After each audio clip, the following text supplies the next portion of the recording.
No, it's just some dude who happens to have an X-ray on his license plate. But I don't say that. I say, yeah, that's me. And I'm just about to hand over the ticket when he asks, now get this, Ginny. He asked who we should make this check out to. I care he can make the check out to the tooth fairly full like kale. He goes into this whole about losing his ATM card, which was why he was late, but I don't want to hear it. So, you didn't sell the ticket? Asked Armpit. They still went down Sadexy. They were going to meet me back at the HEB at 10 tonight. They say they'll have the cash this time, only you better come with. I can't. I got Econ to mark. A speech to right man. I thought you are supposed to do all the work. I just put up the monkey. They were two big white guys, but there won't be too many people around at 10 o'clock. I just think it's a good idea to have some backup. I bet they didn't like where this was heading. Don't worry. Oh, look at you, and there won't be any trouble for battle or for wolves. Armpit's dad was probably true. He worked on his cool speech until it was time to go, first making an outline, then putting his key punch on 3x5 cards. His speech was mostly about Ginny and how important Cool was to her. He came up with a sentence he really liked. Cool gives her comfort, courage, and confidence. He realized he might be taking the assignment a little too seriously. The people who had given their speeches earlier today had treated the election as if it was a big joke, which of course it was.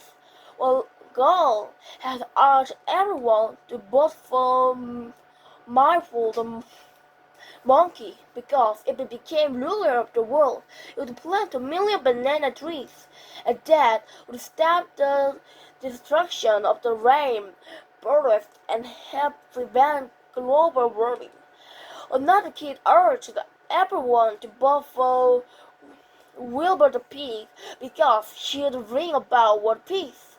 And if it didn't, then at least everyone would get a ham sandwich. But Armpit knew he wasn't good at making jokes, and if he didn't write his speech down, he would just stand there, sweating and babbling nervously. Besides, he really wanted Cool to win for Ginny's sake.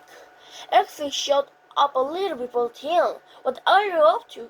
Armpit's mother demanded. We just got to do something.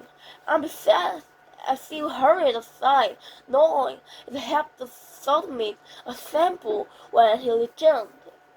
It was the same HEV where his mother worked, although it was been a few years since it had to work the night shift.